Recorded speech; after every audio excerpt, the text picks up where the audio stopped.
Bismillahirrahmanirrahim. Assalamualaikum warahmatullahi wabarakatuh. Dan salam sejahtera buat seluruh sahabat dan sobat IPISO dimanapun Anda berada. Jumpa lagi dengan saya, Swadi Idris Amir, tentunya di acara kesayangan kita, IPISO. Sahabat dan sobat IPISO, pada kesempatan kali ini telah hadir di tengah-tengah studio IPISO narasumber kita. Beliau adalah Bapak Dr. Nurmal Idrus, MM, pengamat ekonomi dan politik, dan juga sekaligus adalah Direktur Utama Nurani Strategi, sebuah lembaga riset dan konsultan politik yang berpusat di Kota Makassar. Beliau ini seorang tokoh yang masih muda tetapi jam terbangnya luar biasa. Pernah menjadi ketua KPU, aktif sebagai pengajar, sebagai dosen, dan bersama lembaganya Nurani Strategi telah malah melintang di Indonesia Timur untuk mendampingi pilkada dan pileg. Pada kesempatan kali ini saya bersama beliau. Sebelumnya saya menyapa dulu beliau. Assalamualaikum Pak Dokter. Waalaikumsalam. Sehat Pak Dokter? Sehat. Alhamdulillah. Sahabat dan sobat IPISO, pada kesempatan kali ini saya bersama Pak Dr. Nurmal akan mendiskusikan tema kami pada kesempatan kali ini, yaitu peta politik di Sulawesi Selatan versi Nurani Strategi. Tentu publik bukan hanya dari sekedar ingin mendapatkan informasi dari akademisi, tetapi juga publik juga ingin mendapatkan informasi dari lembaga survei seperti apa peta politik di Sulawesi Selatan hingga hari ini, karena telah banyak tokoh-tokoh yang telah bergerak, bahkan bukan tokoh sembarangan, tokoh-tokoh yang dikenal sebagai tokoh senior. Dalam pantauan saya ada seperti Bapak Ilham Arif Sirajuddin, ada Bapak Nurdin Halid, itu sudah bergerak. Ada tokoh muda Atan Puricita dengan Palang Merah Indonesianya pun sudah bergerak. Dan tentu pelaksana tugas gubernur dengan jabatannya sebagai pelaksana tugas gubernur juga tentu sudah bekerja dengan tentu mengandalkan kinerja-kinerjanya sebagai PLT gubernur. Baik, untuk melihat peta sukses seperti apa versi Nurani Strategi, saya persilakan kepada Bapak Dr. Nurmal Idrus untuk menggambarkan sementara bagaimana peta Pilgub kira-kira hingga saat ini menurut kacamata Pak Dr.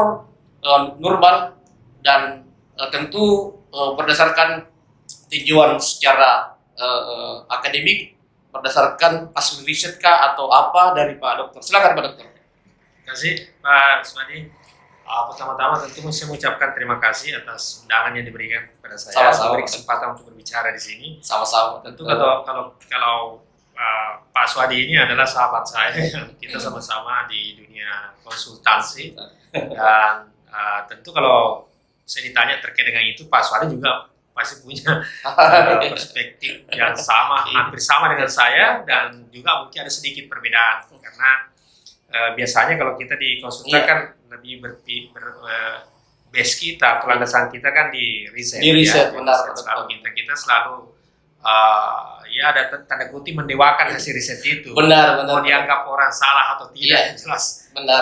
Hasil penelitian yang dilakukan lewat proses-proses dengan metode penelitian yang sudah kita pahami bersama. Betul. Ya kita. Namun yang ingin saya sampaikan bahwa kalau tadi kan versi lembaga saya di Nurani Strategi itu sampai sekarang kita belum melakukan riset apapun terkait dengan Pilgub. Yang terakhir kita lakukan hanya di 2020, itu pun terbatas pada beberapa daerah yang meminta, misalnya kemarin ya, kita punya kemarin Sope, Maros, kemudian di Sulbar ada ya, di Majene, lalu kemudian di Luhut Timur ya. Kalau di selain itu relatif kita belum terlalu aktif, tapi kan karena memang selama ini kerja-kerja kita di dunia ini, kerja-kerja kita di situ, dan tentu pada perkembangan terkait dengan perpolitikan susah, tentu kita tidak terlalu awal lah untuk. Betul. Nah, menurut saya, pandangan saya pada pilkada, karakteristik pemilih pada pilkada 2024 nanti ini tidak akan jauh berbeda dengan 2018 dan 2013 ya. Kenapa? Karena belum ada pergeseran dari karakter pemilih atau pandang persepsi pemilih terhadap calon-calon ya. Itu mungkin karakternya memang berbeda. Karakter kita lebih banyak pada primordial ya. Misalnya bagaimana seorang figur bisa keterpilihannya bisa bagus di sebuah daerah oleh karena dia berasal dari daerah-daerah tertentu. Makanya geopolitik itu menjadi sesuatu hal yang sangat menentukan dalam politikan sosial ya. Kita bisa melihat bukan saja oleh karena hasil survei ini, tetapi memang kita melihat dari catatan sejarah riwayat pilkada kita di Sulawesi Selatan, mulai dari pemilihan langsung 2013 ya, ketika pada saat 2008 ketika Pak Sahrul mengalahkan Pak Anisan, lalu kemudian Pak Sahrul mengalahkan Pak Ilham, lalu kemudian setelah itu ada Pak Nurdin Abdullah ya, yang pada saat itu melawan 4 kandidat lain ya, 3 kandidat lain. Nah, faktor-faktor geopolitik itu kan ketara sekali ya. Kita bisa melihat di 2008 bagaimana Pak Sahrul memilih Pak Agus Harimurti Yudhoyono yang berasal dari Jasira Utara ya. Kita kan ada utara, tengah, selatan. Iya, benar. Ya, kalau itu pandangan saya itu kalau kita mau lebih dalam karakter pemilu, kita bisa lebih pendekatannya di dapil 1 meliputi daerah atas, dapil 2 meliputi daerah tengah, dan dapil 3 meliputi daerah utara ya. Benar. Jadi kita bisa melihat ya bagaimana Pak Sahrul memilih Pak Agus Harimurti Yudhoyono yang berasal dari utara ya. Lalu kemudian di Pak Amin Sam juga ya, dia berasal dari daerah tengah, lalu kemudian memilih Pak Mansur Hamid dari daerah utara. Lalu kemudian di 2013 kita bisa melihat Pak Sahrul tetap mempertahankan Pak Agus, lalu kemudian ketika Pak Ilham muncul juga mengambil dari daerah utara ya, pada saat itu Pak Aziz Kahar ya. Nah, lalu kemudian Pak Nurdin Abdullah ketika di 2018 ya, kita kan dia mengambil Pak Sudirman Sulaiman yang berasal dari daerah tengah, sementara dia relatif dihitung dari daerah selatan pantai ya. Pak Nurdin Halid yang berasal dari daerah tengah juga mengambil Pak Aziz Kahar yang berasal dari utara. Seperti itu juga Pak Isaya Silimpo yang kemudian berasal dari selatan lalu kemudian mengambil dari utara ya. Yang salah Agus mungkin ya, karena sama-sama dari utara ya. Ya mungkin ya itu yang mengakibatkan kita melihat berasal juga. Iya. Jadi dari sini saja, dari peta-peta yang saya sebutkan tadi itu tentu itu sangat mempengaruhi, dan itu akan menurut saya sangat akan mempengaruhi pilihan pemilih di 2024 nanti. Jadi ini menjadi perhatian bagi calon, dan saya pikir calon dan juga tim-timnya sudah sadar itu. Ya. Misalnya ya, ketika kita berbicara terkait dengan peluang Anies Sulaiman ya. Karena biar bagaimanapun nama ASS harus kita sebut pertama sebagai calon petahana, walaupun pada saat 2024 nanti dia bukan petahana murni ya, karena dia akan mengakhiri masa jabatannya di 2023 ya. Dia tentu kalau dia mengambil orang atau figur 02 dari daerah tengah juga akan sangat riskan ya. Jadi pilihannya adalah apakah dia di daerah utara atau selatan. Sama dengan misalnya Pak Nurdin Halid juga begitu ya. Lalu kemudian Pak Ilham juga begitu. Harus di masa juga begitu. Jadi tetapi saya pikir analisis ini kan ya tentu sudah diketahui oleh figur dan juga calon-calon lain ya untuk itu. Jadi menurut saya kalau sebagai pembuka kita perbincangan sore hari ini, saya pikir dalam konteks Pilkada Sulawesi Selatan 2024 maka persepsi pemilih atau peta politik ke depan akan sangat bergantung pada geopolitik itu ya, seperti itu. Baik sahabat dan sobat Tipiso, pembuka dari Pak Dr. Nurmal Idrus pada diskusi kita pada kesempatan kali ini. Baik, saya lanjut lebih ke pendalaman Pak Dokter ya. Di 2008 dan di 2013 ya, dengan 2013 ke 2018 itu kental sekali bahwa di Sulsel itu ada sekitar 2-3 gerbong kalau tidak salah pada saat itu ya. Orang menyebutnya gerbongnya Silimpo, gerbang Iyas, kemudian gerbong Pak Jika kalau tidak salah ya. Tapi yang lebih kental ini 2 ya, gerbong Iyas dan gerbong Pak Isil. Nah kira-kira di 2024 ini adakah penambahan peta gerbong politik yang kuat? Karena kita tahu bahwa kemarin gerbongnya Silimpo ini kan mengalami penurunan karena kekalahan Pak almarhum Pak Pak Iksan, Ya. tetapi putranya ini yang menjabat sebagai bupati saat ini kan lagi membangun kembali citra gerbongnya si Limpo. Kemudian Pak Iyas Ribon dia kembali lagi dan sudah bergerak seperti itu. Artinya kedua gerbong ini kemungkinan akan kembali muncul. Apakah mereka akan berpaket atau berhadapan lagi di 2024? Nah, tentu kita tidak bisa menafikan kehadiran seorang gerbong Amran Sulaiman ya, Andi Amran Sulaiman ya, dengan adiknya yang PLT Gubernur saat ini. Nah, selain 3 gerbong ini, adakah kira-kira potensi kekuatan-kekuatan tambahan yang muncul yang masuk kategori sebuah gerbong baru? Silakan Pak. Di teori politik kan kita kenal itu sebagai politik klan sebenarnya, ya. Dan di politik klan itu sebenarnya tidak terlalu dibanding dengan di daerah-daerah Jawa. Politik klan itu luar biasa kalau sudah anaknya bapaknya anaknya lagi dan sebagainya, dan itu sangat sulit untuk memang ditembus oleh orang di luar itu. Tetapi kita melihat sejarah ya di Sulawesi Selatan ya, pilkada itu kan politik klan itu kan sebenarnya tidak terlalu maksudnya tidak terlalu menjadi pengubah persepsi pemilih. Justru politik klan ini atau gerbong-gerbong ini bisa menjadi titik lemah bagi seorang calon ya. Kita bisa melihat ketika Pak Nurdin Abdullah masuk ya. Dia tidak membawa gerbong apa-apa. Artinya klannya memang dia tidak punya klan apa-apa, tetapi dia terpilih karena figuritas yang memang sangat kuat. Menjual prestasi ya. Sama itu tentu ya makanya karena 02-nya ada Andi Sudirman Sulaiman, tentu pada saat itu kita harus diakui juga bahwa tingkat keterpilihan di Sudirman pada saat itu rendah ya, tapi dia diusung oleh klan memang ya, klan di Pak Amran yang memang pada saat itu masih menjabat Menteri Pertanian ya. Tetapi untuk pengaruh klanisme menurut saya itu masih sudah tidak bisa lagi diandalkan. Ya, kalau misalnya gerbong atau patron ya, politik patronistik itu. Nah, kalau patron itu kan ada orang yang di atas yang memang dijadikan sebagai patron ya.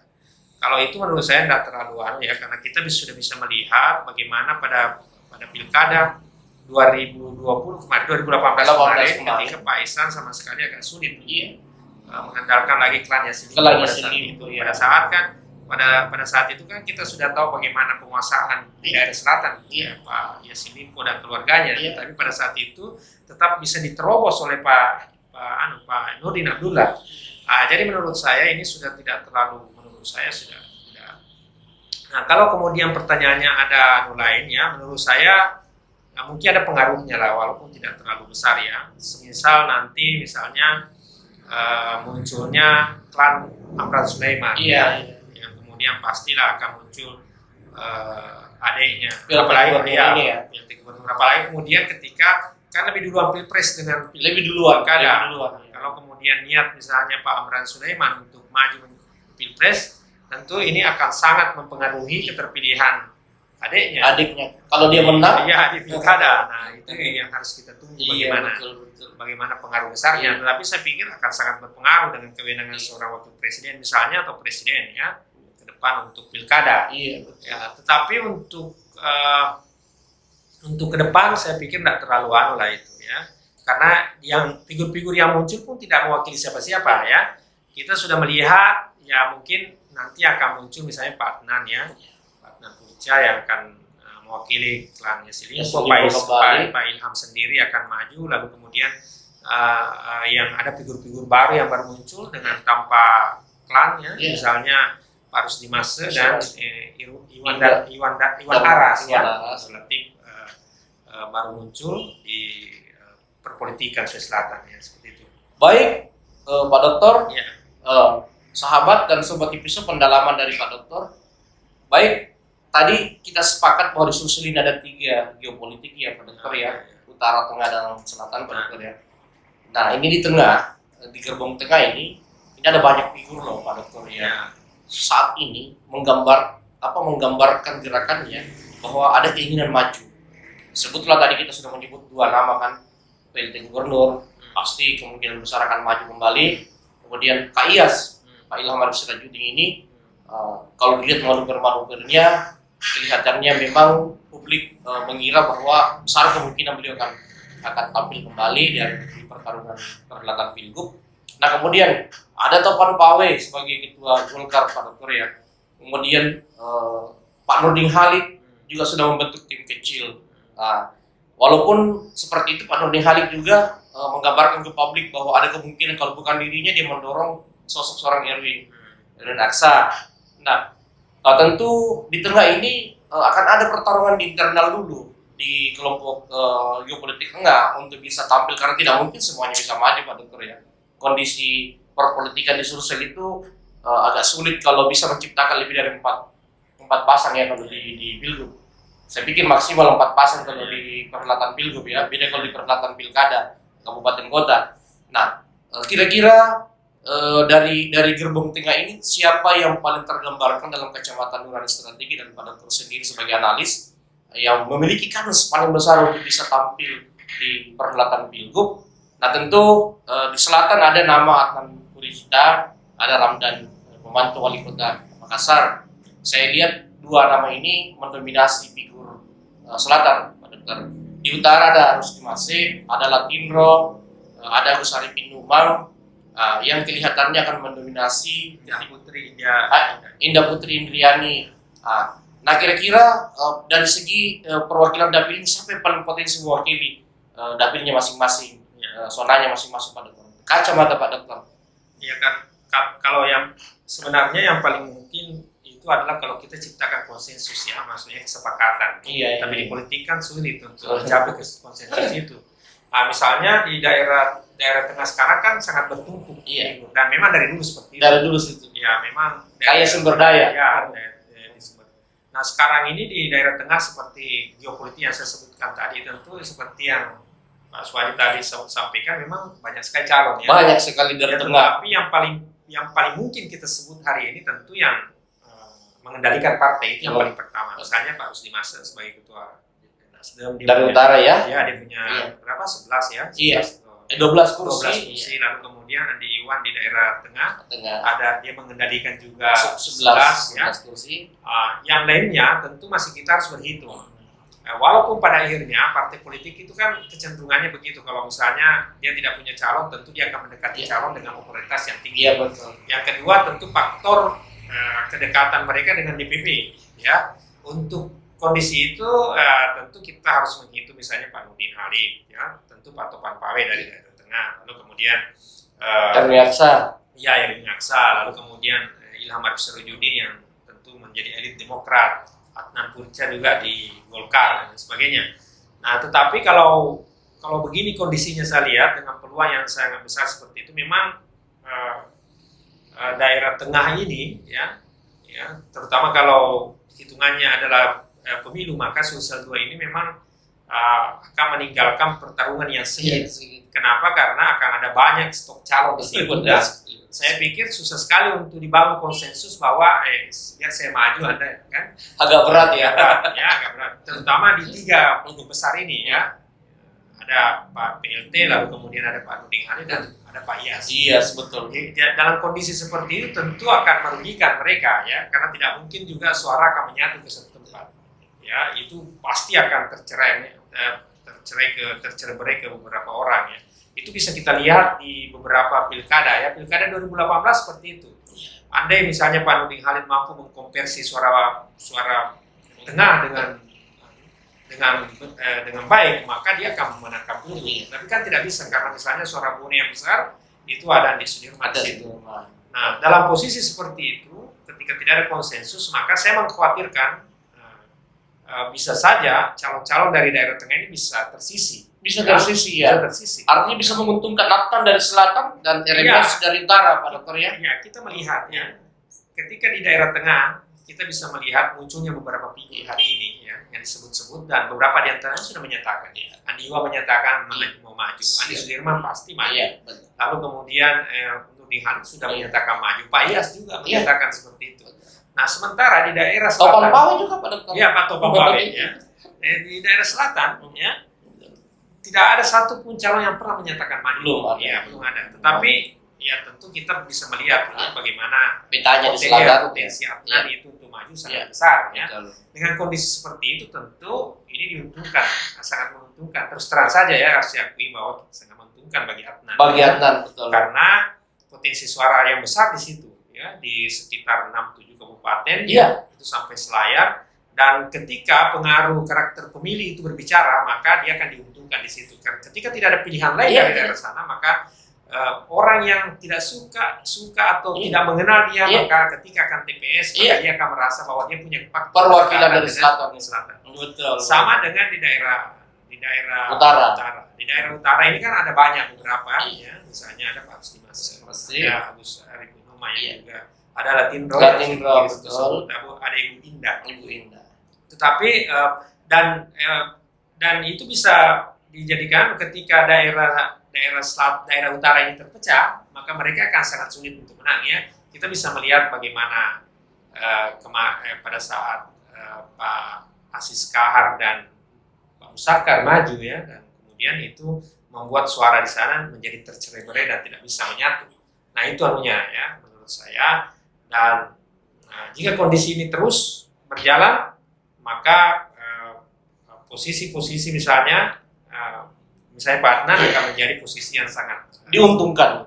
Iya. Tetapi ada satu hal misalnya kalau dia mampu mengkonversi lagi misalnya Pak Ilham Arif Sirajuddin ya. Kita bisa melihat di catatan riwayat perolehan suara beliau di 2013 ya, ketika berhadapan dengan Pak Sarul, Pak Yas itu mampu mencuri suara di daerah Goa ya. Daerah Goa. Ya itu karena walaupun kemudian Pak Ilham ini dianggap representasi dari Tengah, ya, tapi dia wali kota Makassar. Dia pernah wali kota Makassar dan bapaknya pernah jadi Bupati di Goa. Betul. Ya. Jadi itu satu hal yang sebenarnya bisa dihitung nanti ya. Seperti itu.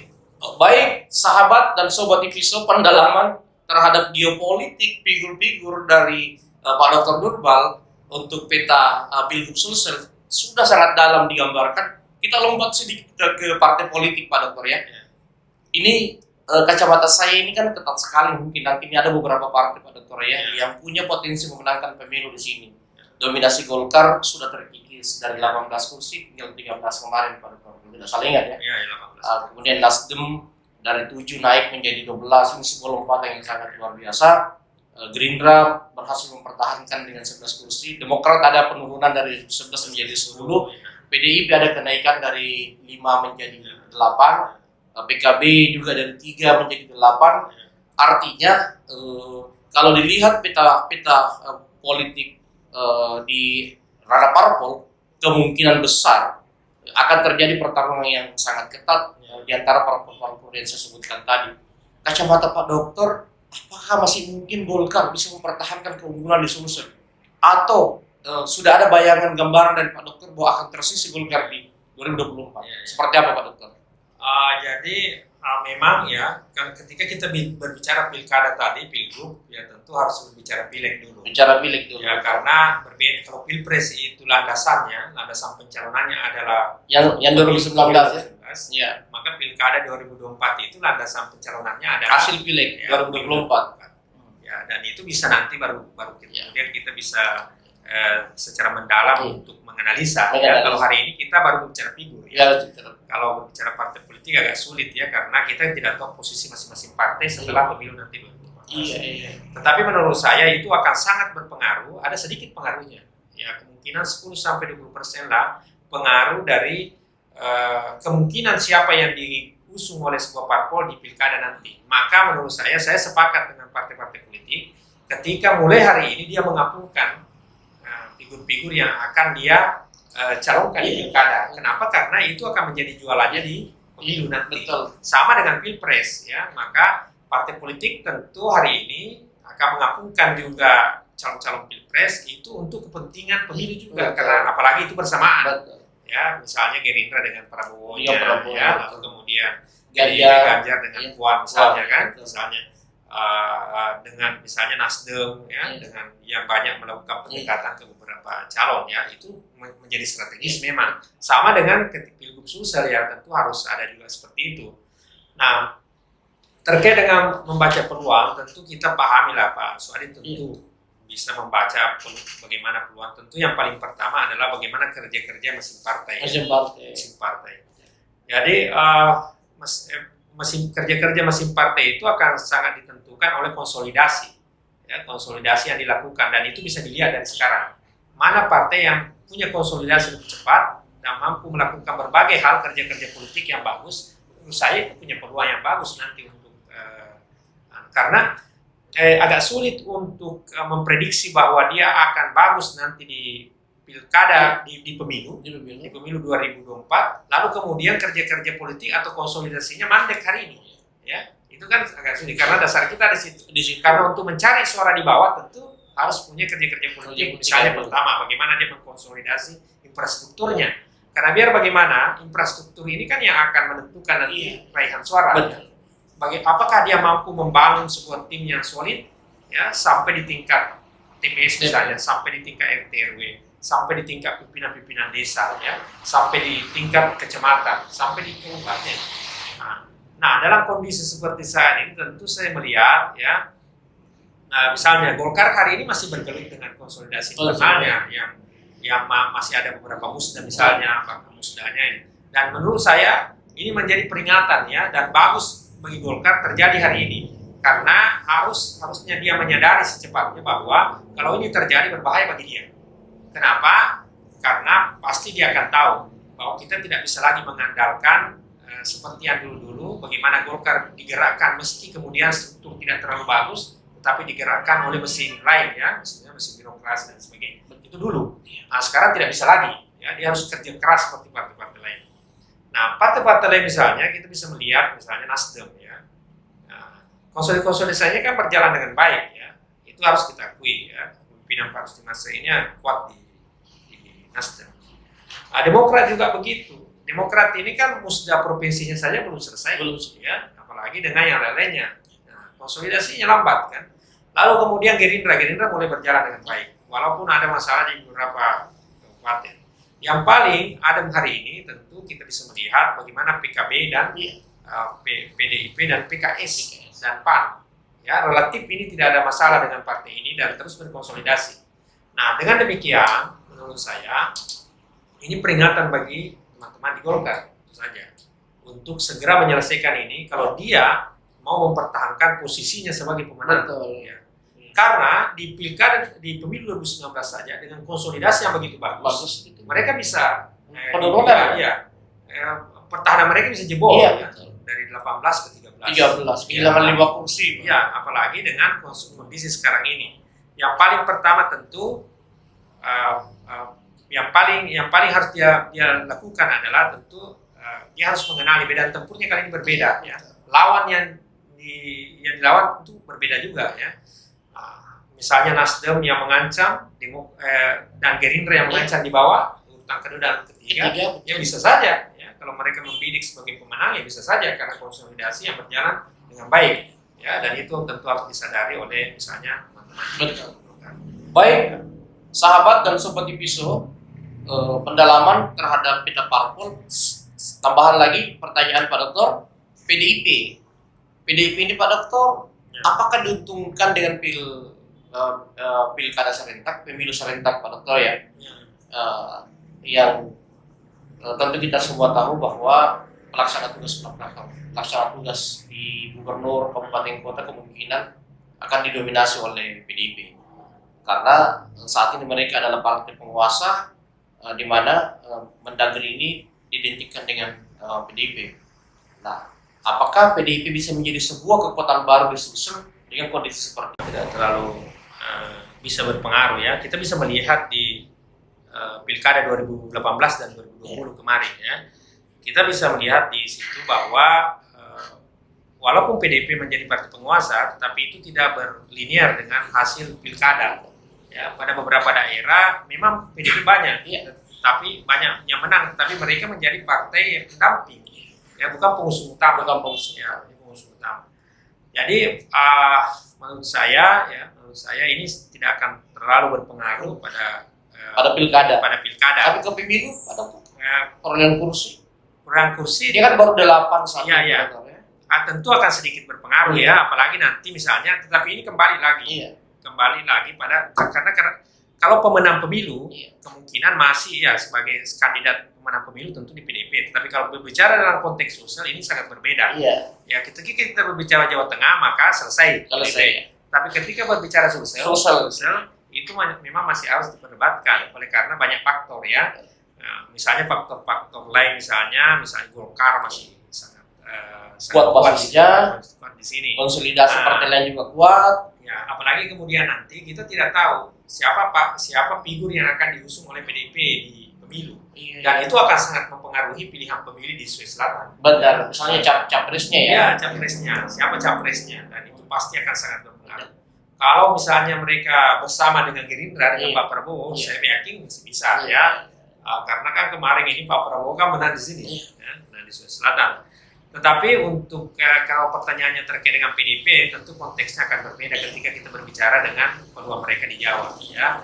Artinya dengan posisi yang ada sekarang dengan 8 kursi dan mereka berada di posisi kelima kalau tidak salah, itu sebenarnya posisi yang sangat bagus bagi mereka. Kalau dia naik misalnya posisi keempat itu sudah sangat luar biasa.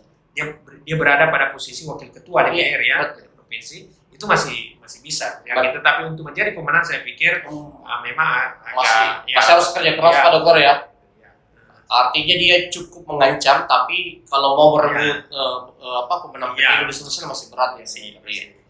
Dia harus menyadari. Tapi kalau bidikannya adalah posisi 4 besar di mana dia akan mendapat posisi pimpinan dewan, maka itu bisa sangat mungkin.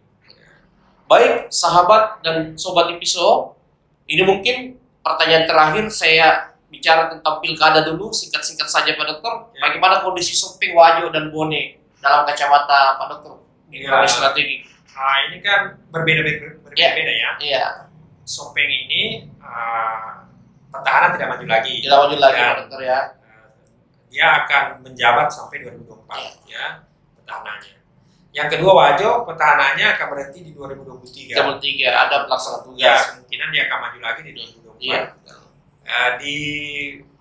Di Bone lebih keras lagi karena berakhir juga. Pak Basar akan berakhir 2023 dan akan ada pelaksana tugas yang akan mengantar ke 2024. Dengan kondisi seperti itu, misalnya Sopeng sekarang ini tentu lebih dinamis lagi karena tidak ada lagi figur kuat. Sekuat kan di sana kan dulu ada 2 figur kuat. Setelah di Sutomo ada di Kaswadirasa. Dua-duanya sudah melewati masanya. Sudah menjabat semuanya. Dan karakter kedua orang ini menurut saya, ya itu pandangan saya ya, karena saya juga banyak terlibat di sana. Iya, makanya saya tanya karena saya tahu Nurani pemenang kemarin di sana. Dan karakter itu tidak ada di beberapa figur yang Iya. Ya, saya pikir beberapa figur yang disebut-sebut sekarang ini memang harus kerja keras untuk meningkat, meyakinkan pemilih untuk terus bahwa mereka lah yang paling layak untuk menerus dua generasi ini ya. Dua figur yang memang sulit dikalahkan. Sudah dikalahkan dalam 20 tahun terakhir ini. Ya, di 2020 hasil survei terakhir kita kan 2020 memang setelah di Kaswadirasa memang agak tipis-tipis ya di bawah. Ada figur sebenarnya yang agak bagus misalnya kayak Pak Supriyansa, tapi kita tidak tahu apa dia mau maju atau gitu. tidak. Betul. Tetapi untuk figur-figur yang lain di sana kan ada Pak Yalide, lalu kemudian ada Pak Sardin, ada Adi Maparema, ada Suwardi Aseng, ada Silne, ada Pak Aras ya, relatif mereka Pak Aras juga yang muncul ya. Ada anaknya Pak Samsunia. Itu memang relatif rata-rata air namanya ya. Artinya keterpilihannya memang bisa diukur secara signifikan bisa. Kemudian di Wajo ini tentu sangat dipengaruhi oleh kinerja bupati ya. Tetapi Pak Bupati harus berhati-hati. Kenapa? Karena dia tidak akan menjadi pengendali pada saat pilkada digelar. Dan potensi pecah. Iya bisa saja. Ya itu sangat berbahaya kalau misalnya dia pecah. Ya. Kemudian yang kedua, ya tentu tadi itu dipengaruhi kinerjanya di sampai 2023 ini kan. Yang kedua, apakah dia mampu mengkonsolidasi kembali tim yang ada sekarang? Apalagi ketika mau pecah. Karena kalau pecah ya karena wakil bupati kita kenal juga punya basis yang kuat di sana. Nah kita tinggal melihat ya kalau lawan-lawannya di sana kan misalnya sudah siap pasti karena Dr. Baso itu kan mengambil lagi ketua Golkar. Ketua Golkarnya sudah siap kembali maju ya. Seperti itu. Maka Pak Bupatinya tentu harus memperbaiki betul kinerjanya nanti di akhir ini. Betul. Bone kemudian sendiri. untuk Bone tentu meninggalkan pertarungan yang sangat luar biasa berat ya. Kenapa? Karena Bone ini seperti kembali ke nol ya untuk semua calon-calon. Ya, kita ada di sana misalnya Andi Rio, lalu kemudian ada sama-sama anggota DPR ya, Akmal Pasudin, ya. Lalu kemudian ada Yusrin Patawari ya, ada beberapa yang lainnya, ada beberapa di situ lah yang banyak. Ada Andi Bakti yang kakaknya Amran Sulaiman juga, ya, kakaknya gubernur. Ya, Andi Sudirman. Iya di Sudirman, iya, sama yang Pemda, Bapemda ya. Pak Andi Sulaiman itu semua itu sekali, apalagi nanti misalnya kalau bersamaan dengan pilkada pilgub ya, dan banyak orang dari sana calon lagi yang kita sebut-sebut tadi, tentu ini akan sangat mempengaruhi. Tetapi Bone relatif sangat sulit untuk terprediksi ya, sama dengan Sope terprediksi. Saya pikir Wajo agak di atas memang petahana, walaupun ini akan sangat dipengaruhi kinerjanya. Tapi Bone akan meninggalkan pertarungan yang sangat ketat dan keras ya di sana, karena seperti Sope, Bone ini tidak meninggalkan seorang figur yang sangat kuat dari sisi keterpilihan ya. Pak Suwadi tentu punya analisis juga ya di sana terkait dengan itu. Tapi menurut saya untuk sementara seperti itu. Iya. Baik, sahabat dan sobat IPISO, Pak Dr. Nurmal Idrus, Direktur Utama Nurani Strategi, telah menggambarkan 3 peta pilgub, peta parpol, dan juga peta beberapa daerah yang memang selalu seksi ketika dalam perhelatan pilkada, yaitu Boswa, Bone Sopeng, Wajo. Beliau cukup memahami kondisi di sana karena Nurani Strategik cukup berpengaruh dalam perhelatan pilkada yang ada di Bone Sopeng Wajo ini. Baik, mungkin diskusi kami pada kesempatan kali ini kami akhiri dengan ucapan terima kasih kepada Pak Doktor yang telah memberikan gambaran kepada publik, telah mengedukasi publik Sulawesi Selatan dengan analisis dari Pak Doktor, baik itu tinjauannya dari riset maupun dari tinjau analisis beliau sebagai seorang pakar akademisi. Tentu seorang konsultan politik itu bisa menganalisis sesuatu tanpa harus dengan riset, karena beliau dalam menganalisis suatu daerah itu sudah punya gambaran karena sudah pernah melakukan riset sebelumnya, walaupun belum sekarang. Baik, akhir kata dari saya, Suwadi Idrus Amir, mengucapkan banyak terima kasih kepada seluruh sahabat dan sobat IPISO. Jangan pernah jenuh dan bosan untuk mengikuti setiap diskusi-diskusi di channel IPISO. Nantikan IPISO pada diskusi-diskusi selanjutnya dengan tema yang berbeda atau tema berkelanjutan, apakah dengan pengamat yang sama atau dengan pengamat yang berbeda. Terima kasih. Assalamualaikum warahmatullahi wabarakatuh.